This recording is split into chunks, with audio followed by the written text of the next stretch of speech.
마태복음 14장 22절로 33절을 본문으로 풍랑을 잔잔케 하시는 예수님 하는 제목으로 함께 깊은 은혜를 나누고자 합니다. 세상은 항상 평탄하지는 않습니다. 아무리 능력과 지식과 권세와 명예와 재물을 소유할지라도 가는 길에 풍랑과 같은 고난과 환난과 역경도 있는 것입니다. 모세는 권능의 지팡이를 딱 잡고 수많은 능력을 행하는 사람이 되었지만 그가 가는 길에 평탄대로만 있는 것이 아니었습니다. 그때마다 모세는 능력의 지팡이를 손에 잡고 능력을 행하라고 하는 말씀을 붙들고 나아갔습니다. 출애굽기 4장 17절 너는 이 지팡이를 손에 잡고 이것으로 이적을 행할지니라. 홍해바다를 갈랐습니다. 반석에서 샘물이 터져나와 물을 마시게 했습니다. 하늘에서 만나와 메추라기가 막 내려와 그들을 다 배불리 먹게 해주었습니다. 낮에는 구름기둥으로 밤에는 불기둥으로 보호와 인도와 지켜주심의 기적의 역사를 체험하게 하셨습니다. 그렇기 때문에 하나님의 도움이 없이는 험한 세상을 헤쳐나가기가 어렵다는 것을 깨달아야 됩니다. 사람들은 너무 착각에 빠져요. 내가 IQ가 높고 내가 또 뭐 학벌도 좋고 내가 돈도 많이 가고 있고 가정 환경도 좋고 뭐 이렇게 하면서 내가 잘났고 교만하지 마세요.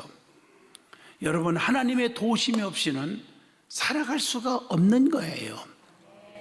오늘 본문의 말씀을 잘 보시면 예수님께서 벳세다 들녘에서 오병이어의 기적, 즉 보리떡 5개와 물고기 2마리 가지고 장정만 쉬어봐도 5,000명이 넘어요. 그 많은 사람을 배불리 다 먹이고도 12강주리가 남는 기적을 행했습니다. 그리고 예수님께서는 제자들을 먼저 마을로 가게 하시고 그날 저녁에 홀로 산에 올라가 기도하셨습니다. 저뿐 아니라 많은 주의 종들도 마찬가지예요. 성도들과 이렇게 여러 가지 말씀을 전하고 예배하고 기쁨의 예배의 잔치를 마치고 교인들을 다 집으로 보내고 나면 목사가 정말 인간적으로는 애롭지만 하나님 앞에 엎드려 눈물로 기도합니다. 오늘도 아무개 장로님, 아무개 권사님, 아무개 집사님의 표정을 보니까 어두운 면이 있습니다. 저분이 몸이 혹시 아픕니까? 하면서 기도를 하거든요. 이게 오늘 예수님이 그렇게 하셨어요. 그런데 밤이 저물었을 때 제자들이 탄 배가 육지에서 멀리 떨어져 있을 때 엄청난 풍랑이 일어나기 시작했습니다. 바람은 세게 불어오고 물결은 거세게 치며 주변은 캄캄했어요. 좌우를 분간할 수가 없게 되었습니다. 제자들은 모든 방법을 동원해 보았지만 아무 소용이 없게 되었습니다. 사람은 항상 평탄한 대로만 있는 것이 아니란 말이에요. 원치 않는 풍랑으로 엄청난 고난과 환난을 받게 될 수도 있다는 것이죠. 또한 인간은 풍랑을 만나면 누구나 다 나약해지는 것입니다. 오늘 말씀에 보면 제자들이 풍랑 속에서 엄청난 고통을 겪고 있을 때 우리 예수님은 찾아오셔서 위로해 주시고 풍랑 속에서 건져 주셨습니다. 오늘 이 본문 말씀을 통해서 풍랑을 잔잔케 하시는 예수님, 이런 제목으로 말씀을 전하고자 할 때 저와 여러분이 큰 은혜를 받기를 원합니다. 예수님이 주시는 그 위로와 평강이, 기적이 넘치기를 축복합니다. 첫 번째로 인간의 힘으로 되지 않는 것들이 많다는 것을 깨우쳐 주고 있다는 것입니다. 예수님의 제자들은 풍랑 속에서 자신의 무기력함을 깨닫게 됩니다. 성경은 인간의 헛된 것들에 대해서 말씀을 하고 있죠. 인간이 살아가면서 뭐가 헛된 것들입니까? 자, 죄인들의 수고는 한계가 있다는 거죠. 전도서 1장 3절을 같이 봅니다. 해 아래에서 수고하는 모든 수고가 사람에게 무엇이 유익한가 이렇게 말하고 있습니다.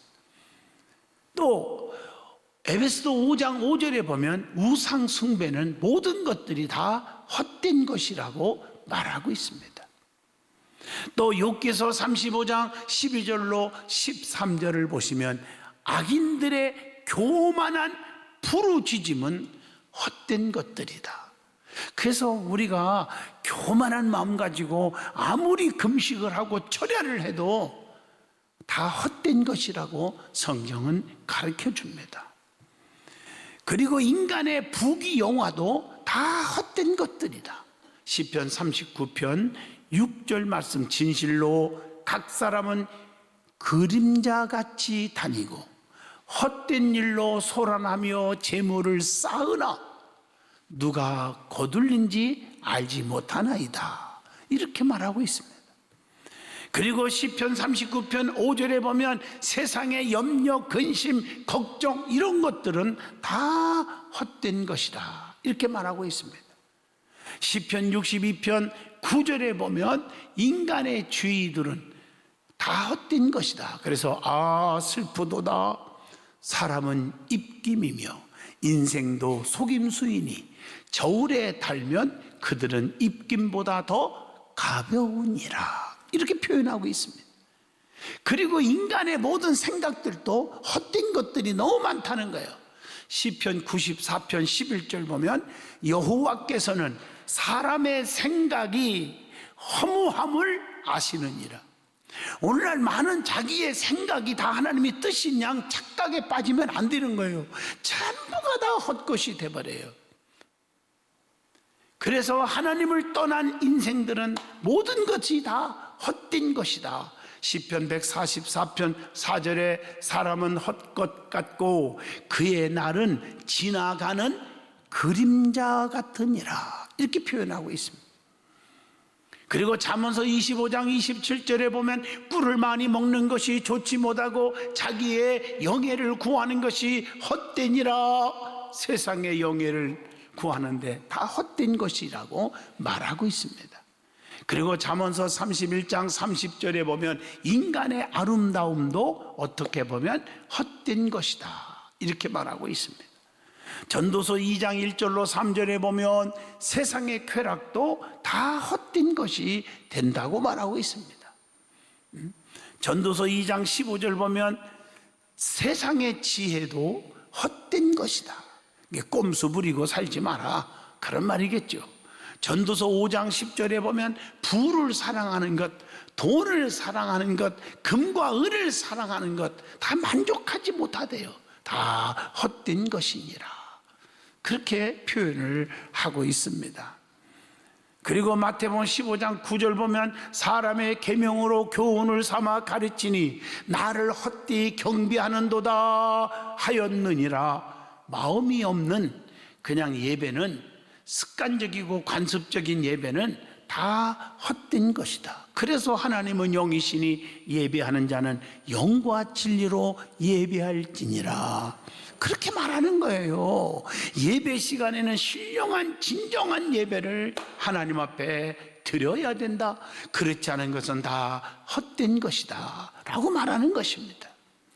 고린도전서 13장 3절에 보면 내가 내게 있는 모든 것으로 구제하고 또 내 몸을 불사르게 내줄지라도 뭐가 없으면, 사랑이 없으면 내게 아무 유익이 없느니라.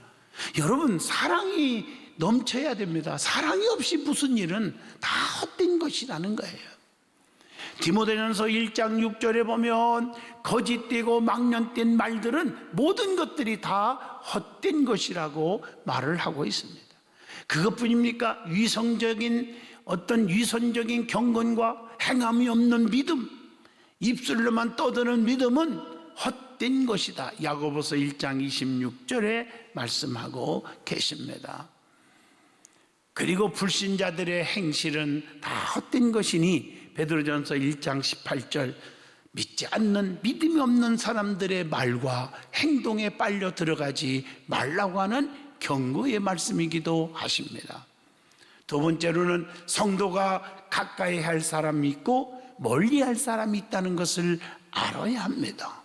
특별히 영적으로 믿음 안에서 보면 나에게 하나님과 가까워지고 교회와 가까워지고 믿음이 뜨거워지는데 방해된다면 끈끈해짐이 분명하여야 합니다.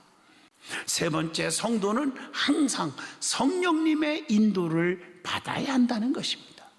에베소 4장 22절로 24절에 너희는 유혹의 욕심을 따라 썩어져가는 구습을 따르는 옛사람을 벗어버리고 오직 너희의 심령이 새롭게 되어 하나님을 따라 의와 진리의 거룩함으로 지으심을 받은 새 사람을 입으라, 이렇게 말하고 있습니다. 성령으로 새롭게 되어 새 사람을 입게 됨으로 변화된 모습이 있다는 것이죠. 그게 뭘까? 에베소 4장 25절에 거짓을 버리고 이웃과 더불어 참된 것을 말아야 한다고 했고요. 에베소 4장 26절 보면 분을 내어도 죄를 짓지 말며 해가 지도록 분을 품지 말라고 말씀했고요. 에베소 4장 28절을 보면요, 다른 사람에게서 부당한 이익을 취하지 않게 하여야 한다고 했고요. 또 사도행전 2장 28절 보면 자신만을 위해서가 아니라 이웃을 위해서 일하게 되어야 한다는 것이고요. 또 에베소 4장 29절 보면 더러운 말이 아니라 선한 말로 이웃에게 은혜를 끼치게 하라는 말씀이고요. 또 에베소 4장 31절 보면 모든 악한 것들을 과감하게 끊어 버리게 된다는 것입니다. 에베소 4장 32절 보면 이웃에게 인자하게 대하고 긍휼히 여길 줄 알으라고 말씀하고 계십니다. 에베소 4장 32절에 보면 하나님께로부터 용서받음으로 다른 사람들도 용서하게 되는 것이라는 겁니다. 에베소 5장 6절로 7절에 보면 불신자들이나 믿음 없는 자들과 어울려 다니며 죄짓지 말라고 성경은 가르쳐 줍니다. 에베소 4장 30절 보면 성령님을 근심하게 하지 않게 하라는 거예요. 자, 두 번째로 우리에게 주시는 교훈이 있습니다. 오늘 본문의 중요한 핵심이죠. 풍랑을 잔잔케 하시는 예수님의 은총을 받아야 한다는 것입니다.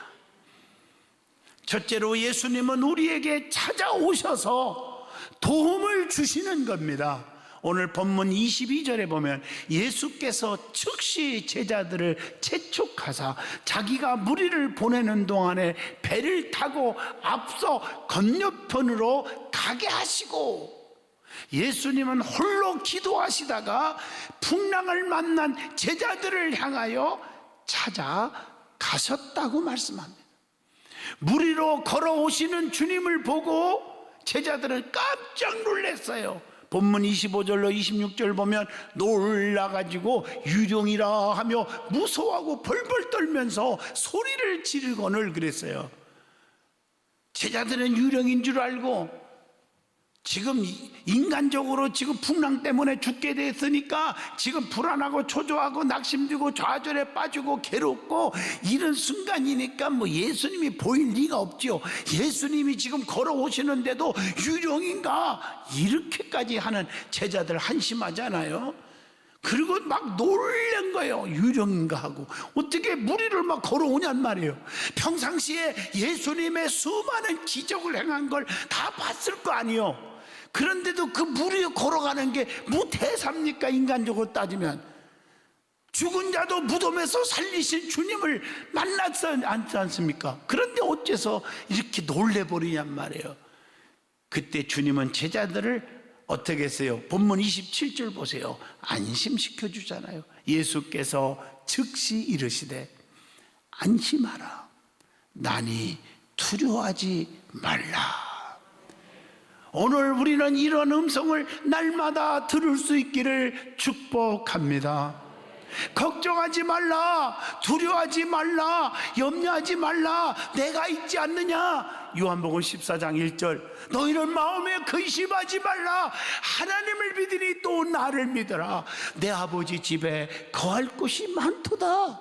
내가 누구냐? 6절에 길이요 진리요 생명이니 나로 말미암지 않고는 아버지께로 올 자가 없다. 나를 통하지 않고는 해결할 방법이 없다고 말했잖아요. 하나님은 두려워하는 자에게 무서워하지 말라고 했어요.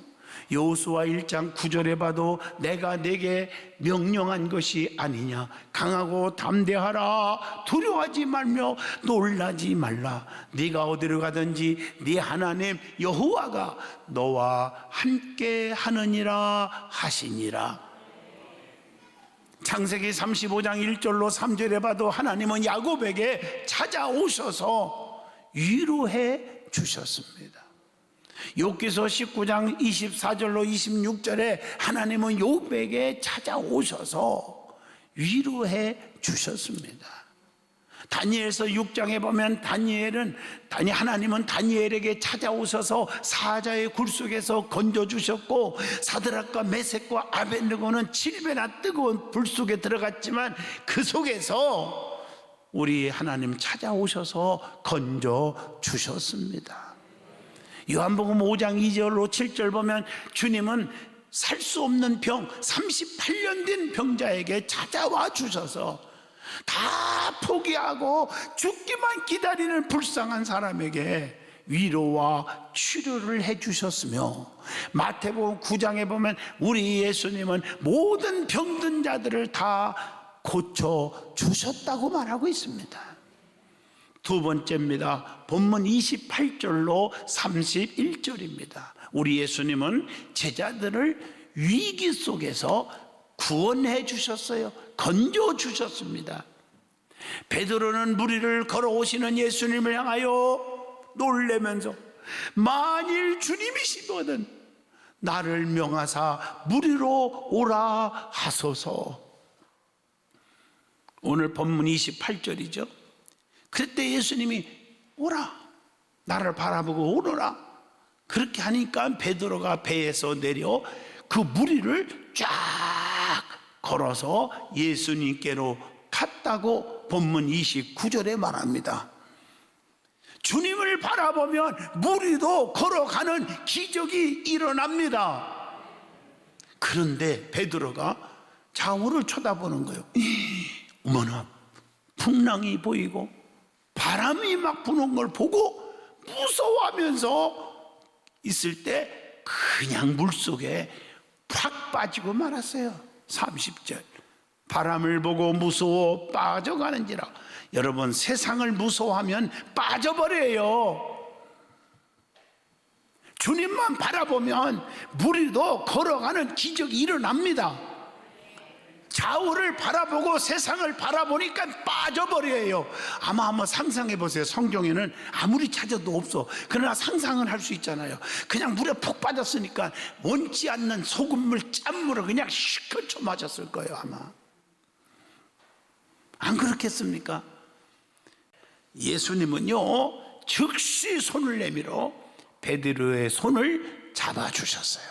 31절 보세요. 예수께서 즉시, 여러분 힘들 때 주님은 즉시 손을 내밀어 줄 줄로 믿습니다.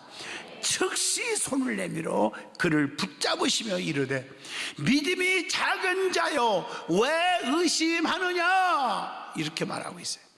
우리 주님은 의심하였던 베드로를 믿음이 적은 자라고 책망하셨습니다.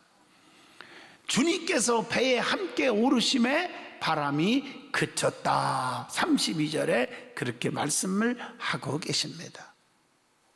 주님과 함께 있으니 모든 바람이 그쳤어요. 풍랑이 없어졌어요. 위기에서 극복했어요. 왜 풍랑을 만나고 베드로가 물에 빠졌을까요? 믿음이 적기 때문입니다.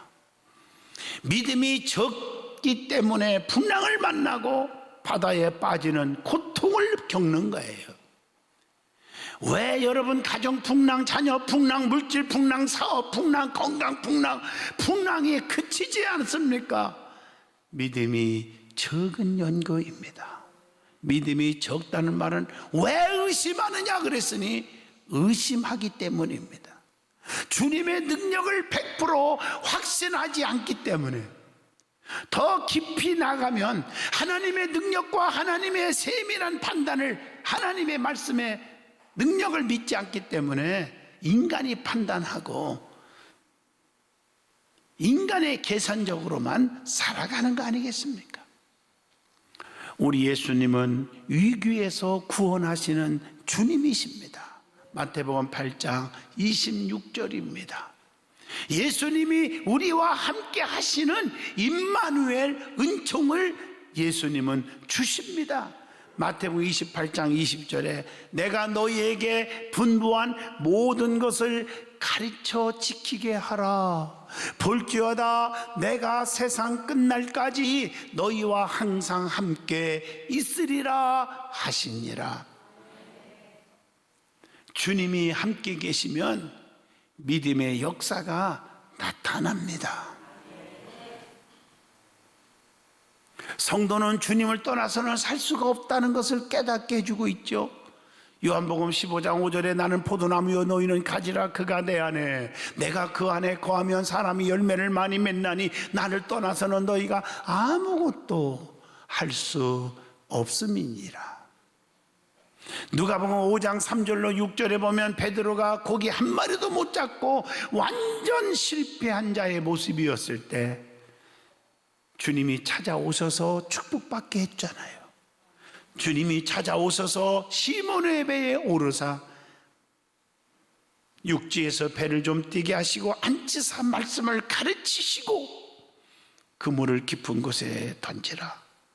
말씀에 은혜 받고 순종했더니 축복의 기적이 일어나요. 그물이 찢어질 정도로 2배에 가득 실었더라. 그랬더니 심령이 완전히 달라지는 거예요. 주님 앞에 무릎 꿇고 나는 죄인입니다라고 고백합니다. 겸손한 자가 됩니다. 나를 따라와라. 사람 낚는 어부가 되게 하리라. 주님만을 위해서 세상의 부귀영화가 중요한 게 아니고 주님만을 위해서 살면 이건 최고의 행복인 걸 깨닫고 주님의 제자가 되었지 않았습니까? 요한복음 11장 43절로 44절에 보시면 나사로가 죽어서 장사까지 지냈지만 주님이 오심으로 무덤에서 살게 된 줄로 믿습니다. 그렇기 때문에 성도는 위기 속에서 주님을 찾아야 합니다. 결론적으로 말하면 믿음이 적으면 풍랑을 만납니다. 믿음이 적다는 것은 의심하기 때문이라고 말씀했습니다. 주님이 나와 함께함을 믿어야 합니다. 히브리서 11장 6절 믿음이 있을 때 하나님이 기뻐하십니다. 성도는 항상 주님을 찾아야 합니다. 사슴이 시냇물을 찾아 갈급한 것 같이 찾아야 합니다. 이사야 선지자는 하나님을 만난 때에 찾으라. 가까이 계실 때에 그를 부르라고 이사야 55장 6절에 말씀합니다. 에레미야 선지자는 에레미야 29장 13절에 너희가 온 마음으로 나를 구하면 나를 찾을 것이요 나를 만나리라고 말씀하고 계십니다. 하나님을 찾는다는 말씀은 이게 무슨 뜻입니까? 기도하라는 말씀이에요. 그리고 시편 42편 2절 은혜를 간절히 사모하고 살으라는 말이에요. 시편 50편 15절에 하나님께 도움을 간절히 구하라는 것입니다. 그리고 야고보서 5장 11절 내 뜻이 아닌 하나님의 뜻을 분별할 줄 알아야 한다는 것입니다. 사랑하는 성도 여러분, 여러 가지 풍랑이 있습니다. 꼭 이 시간 주님을 만나서 잔잔케 될 줄로 믿습니다. 그리고 시온의 대로가 열리는 축복이 임하기를 간절히 축원드립니다.